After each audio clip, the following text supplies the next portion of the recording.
I got a little note on my desk last week that I had to play a game called Axiom Verge. I just thought, well, this can't be real. Is this really the name of a video game? It absolutely is. This was made by a guy named Tom Happ. Yeah, one guy made this game. One guy somehow made this game, and I loaded it up, and I said, well, you know, I'm really rooting for you, one guy. And it's kind of an interesting things going on here.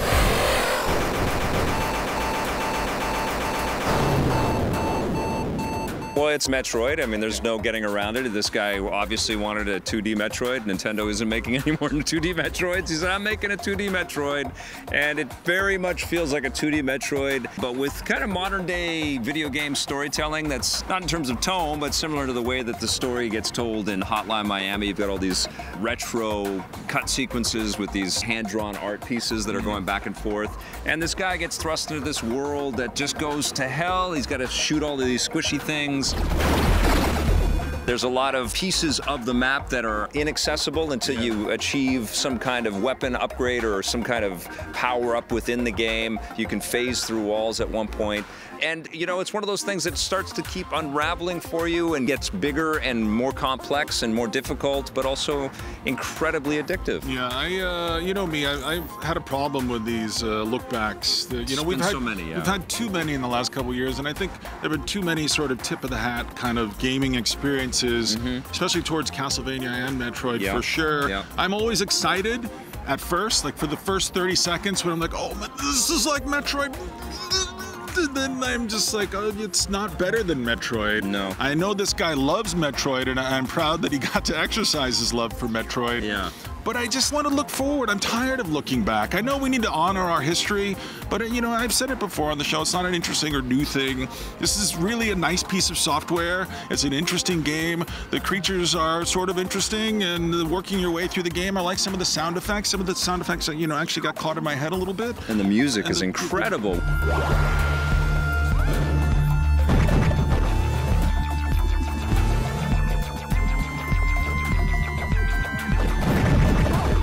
Happ also did all the music. He's an incredible guy, make no mistake. I really have nothing but respect, but why do we need another Metroid clone? Well, I don't. The only thing that makes me kind of feel that way, because I do like this game a lot, but we've recently played Drifter, which we both love. It's the same thing. But it's more importantly is playing Ori and the Blind Forest, which is also another Metroid-like, but it's done with all kinds of modern-day effects and beautiful visuals, and it cost probably a ton more than this game did to make. But it's hard not to remember Ori. It's just so nearby and so recent.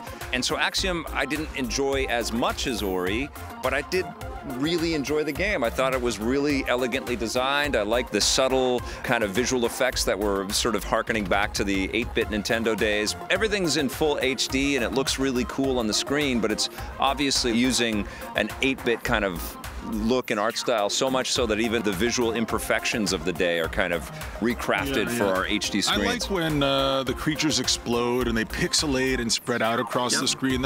That's sort of an exciting visual. But I mean, that's the kind of thing you focus on when you're looking at a game that's obviously a Metroid homage or clone. You're looking at little moments like that, and you're looking for things to appreciate. But I mean, I want to get into something. I really want to get into something right now. We have these super powerful consoles in our living room. You can buy this for your PlayStation 4. It'll look great on your living room on your huge screen TV. But you know, you've already played games like this before. Maybe they weren't better, maybe some were better, maybe some were worse, but you've already done this. Let's move on to something new. What do you say? What are you going to give Axiom Verge? I'm going to give it a 6.5. All right, it gets a 7.5 from me.